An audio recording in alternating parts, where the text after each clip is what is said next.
صلی اللہ رسول کریم اما بعد فاعوذ باللہ من الشیطان الرجیم بسم اللہ الرحمن الرحیم السلام علیکم ورحمۃ اللہ وبرکاتہ۔ میں حکیم آصف علی راؤ۔ ہمارے دوستوں کی فرمائش ہوتی ہے کہ مختلف موضوعات کے اوپر ویڈیوز، اور اکثر لوگوں نے یادداشت کے اوپر بات کرنے کے لیے کہا۔ یادداشت کا جو موضوع ہے یہ ایک بڑا اہم موضوع ہے۔ یقیناً اس کا ہماری زندگی میں ایک گہرا تعلق ہے۔ ہم اکثر یادداشت کو رونا روتے ہیں کہ ہم بھول گئے، ہمیں یاد نہیں رہا۔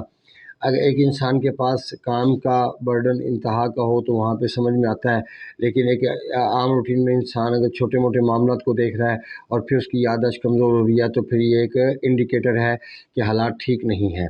چونکہ بہت سارے لوگوں کا علاج کرنے کا موقع ملا۔ ابھی جیسے میں آپ کو اگزامپل دیتا ہوں، ہمارے ایک دوست ہیں ظہیر بھائی، مفتی ظہیر صاحب، لاہور کے رہنے والے شیخ صاحب ہیں،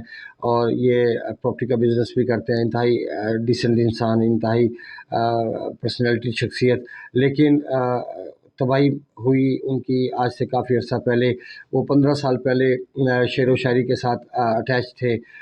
اس کے بعد جب ان کی ایسیڈیٹی کا عنصر بڑھا اور طبیعت میں خرابی شروع ہوئی، اس کے بعد یادداشت میں بھی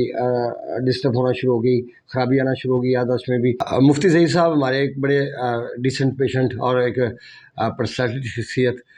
چونکہ ان کا ریلیشن بنا مجھ سے آج سے 2 سال پہلے، تو وہ اٹیچ ہوئے۔ تو وہ 15 سال پہلے شعر و شاعری کے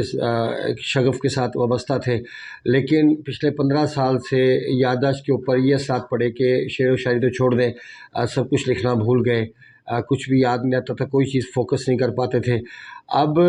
ان کا جب ٹریٹمنٹ 6 سے 8 ماہ کا ٹریٹمنٹ جب کمپلیٹ ہوا تو ان کو دوبارہ ان کی یادداشت پہ اتنے اچھے اثرات مرتب ہوئے کہ وہ دوبارہ پھر شعر و شاعری کے ساتھ وابستہ ہو گئے، اور آج کل تو وہ مشاعرے اٹینڈ کرتے ہیں، جو کہ میرے لیے ایک طرف سکون کا باعث ہے، اس حوالے سے کہ ایک انسان کو دنیا میں لانے کا باعث بنا۔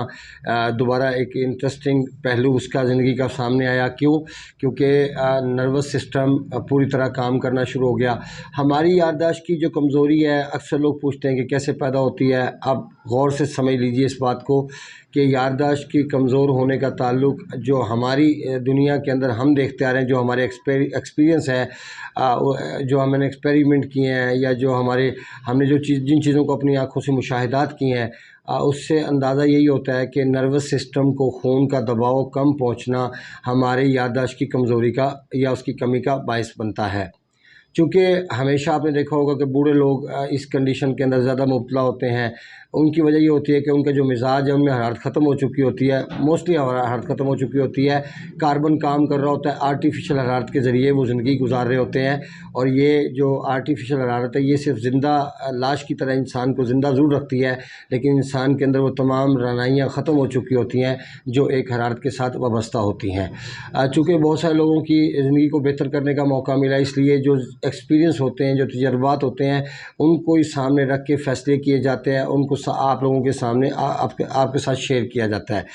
اب یادداشت کا تعلق اسی طرح آپ سمجھ لیجئے کہ جب مسکولر سسٹم پہ شدید پریشر بڑھتا ہے، خشکی کا عنصر غالب آتا ہے، خون گاڑھا ہو جاتا ہے، تو ایپیتھیلیل سسٹم بریک کر جاتا ہے۔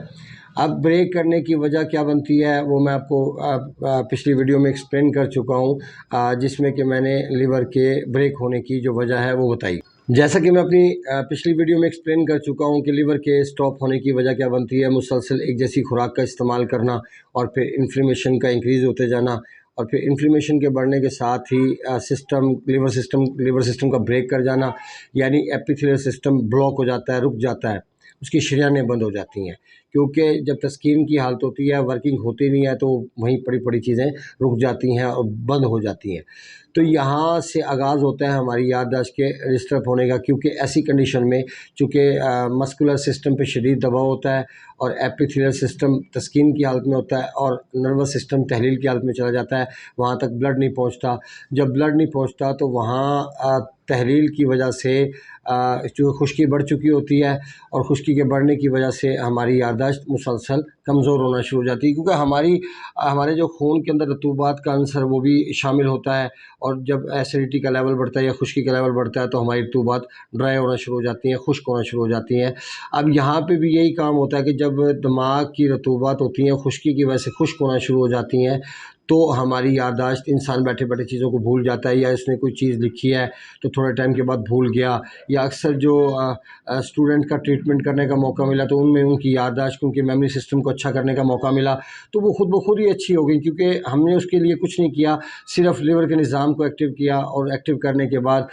جیسے ہی نروس سسٹم کو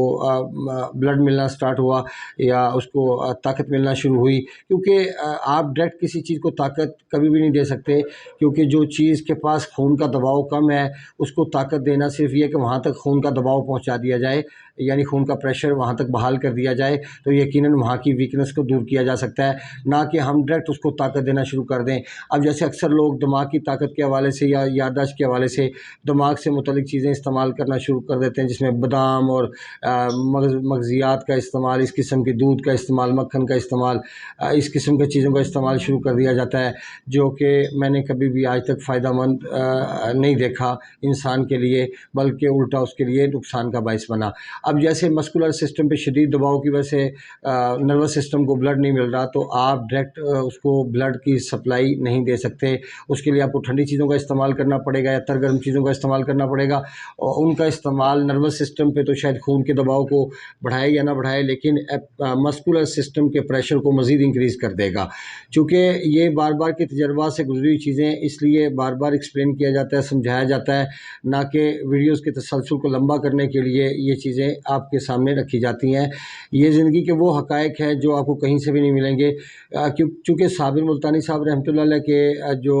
حکم ہے اس میں تو کوئی شک نہیں، میں نے آج تک ان کی میڈیکیشن کے اندر مجھے کوئی بھی خامی نظر نہیں آئی کہ ان کی ادویات کے اندر یا ان کی سلیکشن جو انہوں نے ترتیب دی یا ان کی جو تجربات تھے ان میں کمی ہوگی، بالکل بھی ایسا کچھ نہیں ہے، میں نے اس کے اندر کوئی آج تک چھیڑ چھاڑ نہیں کی، لیکن جو ڈائٹ پلان ہے جو 50 ایئر پہلے ترتیب دیا گیا تھا اس کے اندر چھیڑ چھاڑ ضرور کی ہے، اس کے اندر تبدیلی ضرور کی ہے، کیونکہ اس کے اندر تبدیلی کی ضرورت بھی تھی۔ جو 50 سال پہلے انہوں نے ڈائٹ پلان ترتیب دیا تھا، اس وقت کا ماحول اور آج کے ماحول میں زمین آسمان کا فرق ہے۔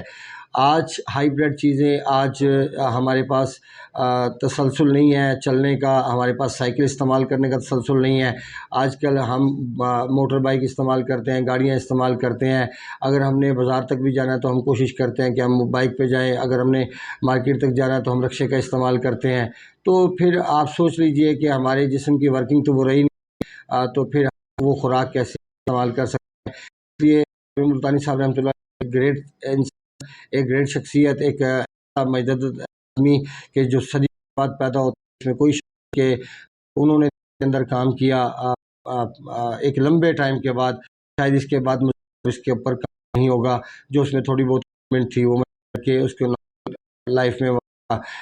استعمال کے قابل بنا، چونکہ صابر صاحب نے مجھے لکھی تھی یا جو ہمارے لیے ڈائٹ پلان ترتیب دیا تھا کنڈیشن کے حوالے سے، جو انہوں نے 6 کھانے بنائے، 1 2 3 4 5 6، جس میں سرد تر سے لے کے خشک سرد اور خشک گرم اور گرم خشک اور گرم تر اور تر گرم، یہ 6 حصے انہوں نے بنائے، اور یہ 6 حصے جس میں سے 2 حصے دل سے متعلق، 2 جگر سے متعلق اور 2 دماغ سے متعلق۔ اب ہمارے معاشرے کے اندر جیسے اب ناف پڑ جاتی ہے تو ناف سے متعلق میں جو سنتا آتا تھا اس میں بتایا جاتا تھا کہ اس میں دیسی گھی کا استعمال، دودھ کا استعمال، مکھن کا استعمال کیا، تھندا استعمال کیا جائے، یعنی تری دی جائے، چکنائی فراہم کی جائے، خشکی بڑھ گئی ہے۔ لیکن جب طبیب بنا تو پتہ لگا کہ خشکی کو تو نارمل کرنے کا جو طریقہ ہے وہ سب سے اہم طریقہ تو یہی ہے کہ حرارت فراہم کی جائے، کیونکہ جو چیز خشک ہوگی اس کو پگھلانا ہے، نہ کہ اس کو جمانا ہے۔ یہاں پہ الٹا اس چیزوں کو استعمال کرا کے الٹا نقصان کا باعث بن جاتی ہیں یہ چیزیں، اور میں نے اپنی لائف میں جو دیکھا ہے کہ حرارت ایک ایسی چیز ہے، اکثر جگہ پہ اس کو ہی بحال کرنے سے ہم چیزوں کو بہتر کر سکتے ہیں، ہم رطوبات ڈائریکٹ مہیا کرنے سے ہمارے جسم کو فائدہ پہنچنے کی بجائے الٹا نقصان پہنچنے کے خدشات بڑھ جاتے ہیں،